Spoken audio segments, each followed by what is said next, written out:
et bienvenue dans la chaîne Mathématiques Sciences. Aujourd'hui, je vais présenter et expliquer une nouvelle vidéo, donc en mathématiques pour les troisièmes, dans laquelle ici nous allons parler toujours de statistiques. Et là, nous allons voir comment on peut construire des diagrammes circulaires, mais cette fois-ci avec des classes. Alors donc, dans cette vidéo, comme je vous disais, on va voir comment on peut réaliser un diagramme circulaire, et donc là, avec des classes. Alors donc là, les crochets, vite fait, hein, parce que je ne vais pas y revenir dessus, enfin si, j'y reviendrai dessus quand on fera les équations, des choses comme ça. Mais donc, les crochets. Quand la valeur indiquée ici, quand la valeur qui est indiquée est donc prise en compte par le crochet, donc en gros, quand vous avez le crochet fermé et que dedans vous avez la valeur, là, dans ce cas-là, c'est-à-dire que c'est dedans, le nombre est dedans. Par contre, quand vous avez le nombre, puis le crochet qui s'ouvre derrière la valeur, et du coup, là, en revanche, c'est-à-dire que la valeur n'est pas prise dans la classe ou dans l'intervalle. Ok. Voilà, vu qu'on est en statistique, on va plutôt parler de classe. Mais après, donc, si on serait plutôt sur des inéquations, des choses comme ça, on parlera classe. Enfin, pardon. Justement, si on est en statistique, on parlera classe. Si on est dans des inéquations intervalles. Donc, du coup, alors, ici, donc, pour réaliser un diagramme circulaire, vous pouvez mettre la vidéo en pause éventuellement si vous en avez besoin et réaliser le diagramme. Et donc, moi, je vais vous expliquer comment ça marche. Bon, sur ce donc, je vais vous expliquer. Alors donc un diagramme circulaire, il faut se rappeler d'un truc. C'est qu'en fait, l'effectif est toujours proportionnel à la mesure d'angle. Par exemple, si on a un petit effectif, donc c'est le cas dans la première classe, 150-169, forcément il y aura un petit angle. En revanche, on a un grand effectif, c'est que le cas de la classe 170-189, on aura un grand angle. Ok.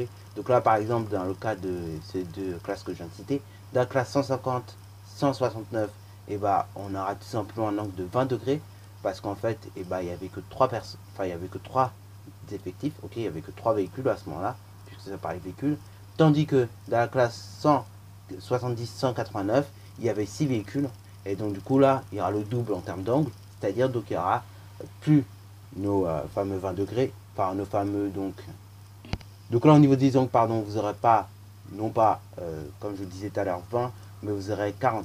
Alors là, donc 20-40, en fait, c'est des pourcentages, j'ai dit ça sans pareil tour de riz, mais bien évidemment, voilà, en termes de pourcentage, vous aurez déjà double. Et en termes d'angle, du coup, vous aurez, dans la classe 150-169, vous aurez une mesure d'angle 72 degrés, tandis dans la classe 170-189, vous aurez une mesure d'angle qui est doublée, c'est-à-dire qui équivaut à 144 degrés. Voilà. Alors, donc, c'est parti mon kiki. Là, on va réaliser, donc, pareil, pour réaliser la construction du diagramme, on va devoir réaliser un petit tableau de proportionnalité dans lequel vous aurez les effectifs et les mesures d'angle. Donc là, on va calculer plus vite que dans la dernière vidéo. Hein, comme ça, après, nous allons donc réaliser la construction du diagramme par la suite. Je rappelle également pour ceux à qui ils trouvent que ça va trop vite, vous pouvez toujours aller dans la playlist statistiques et voir la première partie de cette vidéo dans laquelle j'explique vraiment en détail les constructions, les calculs et ainsi de suite. Là vraiment, bon, vu que c'est du déjà vu en fait, je vais être un petit peu plus vite que tout à l'heure, enfin que dans la vidéo précédente. Donc vraiment, bon, allez-y, allez la voir, ça peut être intéressant si vous avez encore un peu de mal pour le moment, ok? Donc c'est pas grave, hein, ne vous inquiétez pas, hein. N'ayez pas la honte si vous avez du mal, hein. Faut juste bien comprendre les choses, ok?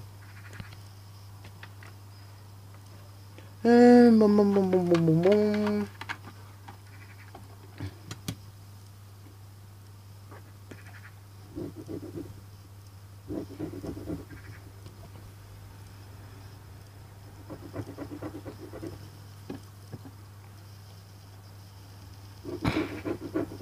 Non mais voilà, c'est de la rafale, wesh. Rafale. Tac tac tac tac tac tac tac tac tac tac tac tac tac tac tac tac tac tac tac tac. Non mais c'est une machine, wesh. Je suis obligé. Je suis obligé d'aller vite. Pour entraîner mon cerveau, sinon après il va lentement. Après, sinon calculatrice, non, le cerveau il peut aller beaucoup plus vite.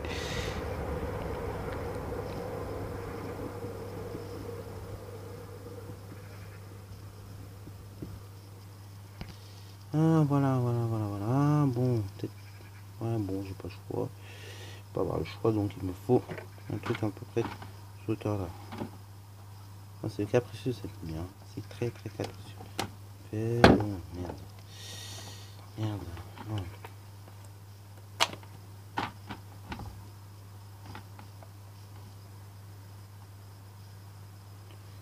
Ah, on n'a rien à faire de sa vie.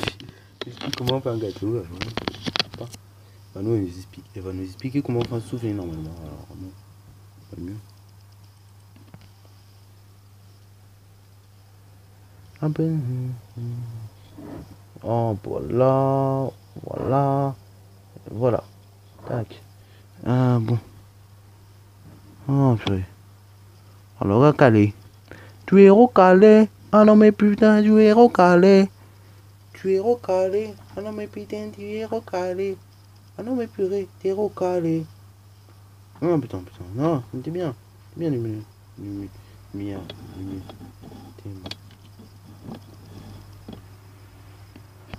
Alors donc au niveau de au niveau donc des effectifs pardon, et ben nous avons donc comme effectif 10, 12, 6, 2. Donc là je vais les indiquer dans mon tableau d'effectifs que vous voyez ici. Donc j'indique 10, 12, 6, 2. Donc là la dernière case que j'ai laissée ici, ça correspond à l'effectif total. Donc je vais faire 10 plus 12 qui fait donc 22. Après donc je vais faire 22 et 6, 28, 28 et 2, 30. Donc effectif total 30. Le tout, donc les 30, vont représenter 360 degrés. Donc je n'oublie pas de mettre dans la colonne angle, enfin dans la case angle plutôt, et bah que ça fait 360. Ok. Donc du coup, je note 30 sur 360. Puisqu'en fait, nos 30 personnes, nos 30 effectifs, et bah ça va représenter le tout. Donc ce qui fait 360. Et après, là on va faire de même que dans la dernière vidéo, on va diviser 360 par 30, soit 36 par 3, ce qui fait donc exactement 12. Ok. Donc on va multiplier 2,30 pour aller jusqu'à 360, on va multiplier par 12 et comme ça sera parfait. Donc du coup voilà, après on va multiplier chaque nombre du haut par 12 et après on obtiendra le nombre du bas qui correspond en fait à l'angle. Donc 10 fois 12, vous obtenez donc 120 quand vous effectuez cela. Après 12 fois 12, c'est comme 12 fois 10, 120 plus 12 fois 2, ça fait 144 en tout. Voilà, ou bien vous apprenez 12 au carré, vous obtenez 144 aussi. Après, fois 6, ça fait 72. Et après, donc, fois 2, ça fait 24. Voilà. Alors, une fois que cela est fait, on va réaliser tout simplement notre diagramme en fait. On va pas se prendre la tête. Hein. Voilà, donc on réalise le diagramme après. Alors, donc là, on vient de trouver toutes les mesures d'angle. Hein. Donc, maintenant, une fois que nous venons de trouver toutes ces mesures d'angle, il ne restera plus qu'à tracer le diagramme. Donc, nous allons tracer. Alors, du coup, pour ceux qui veulent avoir en mémoire les angles, surtout, vous pouvez recopier vite fait le tableau en bas. Et puis après, vous aurez les angles à chaque fois. Bon, donc là, j'ai mis un point qui correspondra au centre de notre cercle. Et donc là, on va tracer un cercle de rayon quelconque afin de construire notre graphique, enfin notre diagramme plutôt circulaire, ok. Alors, on dit diagramme circulaire, ça se remarque aussi, mais on peut également dire graphique circulaire, c'est de même pour le diagramme en bâton. On dit diagramme en bâton, mais on peut dire graphique circulaire, hein. Enfin, graphique en bâton en l'occurrence, ok. Voilà, alors donc, bon, il y a un an même, je disais graphique circulaire, graphique en bâton, mais bon, après, vu que c'est pareil, et on peut très bien dire les deux, ok. Alors, là, bon, je viens de faire une petite gaffe, donc je vais l'effacer, de sorte à avoir un cercle à peu près bien, ok. Je dirais pas parfait, mais au moins correct, ok. Voilà.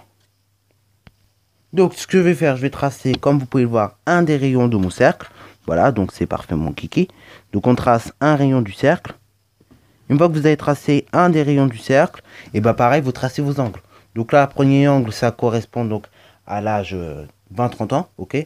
Donc, du coup, ça correspond à un angle de 120 degrés, pardon, ok. Donc, il y a un effectif de 10. Donc là, pareil, je regarde, je trace un angle de 120 degrés. Donc là, je laisse une trace à 120 degrés. Une fois que cela est fait, je reprends ma règle et je relie tout simplement le centre du cercle à la trace que j'ai laissée. Et puis voilà, j'ai mon angle de 120 degrés. Je fais de même, donc là, je reprends la suite pour mon angle de 144 degrés. Donc là, je peux éventuellement tourner la feuille comme je fais ici. Donc là, je mets la gradation 0 de mon rapporteur sur le dernier segment que nous venons de tracer.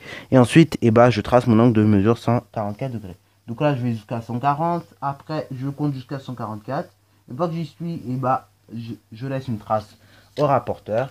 Et de même, je trace tout simplement je vais tout simplement relier en fait le centre du cercle à la trace que j'ai ici au rapporteur, ok. Voilà. Donc là, pareil, j'essaie d'être le plus précis possible, si possible, voilà. Ensuite, une fois que cela est fait, pareil, je vais tracer mon angle de 72 degrés. Donc, vous voyez, l'angle, il est un petit peu grand, ok. Donc, ça fait un peu plus de 90 degrés. Donc là, je vais tracer mon angle de, tout simplement, 72 degrés, ok. Donc là, pareil, je prends ma gradation 0 du rapporteur sur le dernier segment que je viens de tracer. Je monte jusqu'à 72 degrés. Je laisse une trace au rapporteur, voilà, comme ci-dessous. Et après, bah, je trace mon dernier angle, ok? Voilà, vous. Et une fois que cela est fait, bah, après, je peux éventuellement corriger mes imperfections, ce que je vais faire ici. Et après, bah, je indiquerai mes intervalles d'âge, ok? Donc, bah, vous avez 20-30 ans, vous avez 30-40 et ainsi de suite, ok? Voilà. Donc là, je vais corriger vite fait mes imperfections et après, nous allons venir indiquer les intervalles. Bon, ça se voit encore un petit peu à l'écran, mais c'est corrigé quand même. J'ai donc corrigé un petit peu mes imperfections. Donc là, bah, on va indiquer les intervalles d'âge. Donc ici, c'était entre 20 et 30 ans. Donc 20 inclus et 30 exclus. Ensuite, la seconde intervalle, c'était entre 30 et 40 ans. Donc là, 30 inclus et 40 exclus. Après, la troisième intervalle, c'était entre 40 et 50 ans. Donc 40 ans inclus, 50 ans exclus. Et après, c'était entre 50 et 60 ans. Donc 50 inclus, 60 exclus. Voilà, donc vous obtenez ce graphique circulaire, magnifique. Alors d'ailleurs, à partir de la technique aussi des graphiques circulaires, on peut aussi tracer des graphiques semi-circulaires. Bon, c'est un petit peu plus rare, mais on peut très bien être amené à en faire. Voilà. Bon, juste une dernière chose ici, si vous tracez un graphique semi-circulaire, dites-vous là, ce ne sera pas un tour complet qu'on fera, ce sera un demi-tour, à savoir donc 180 degrés. Ok. Bon, sur ce, la vidéo est terminée. Donc si elle t'a plu, surtout n'hésite surtout pas à la liker, commenter et bonne récitation en mathématiques et en sciences.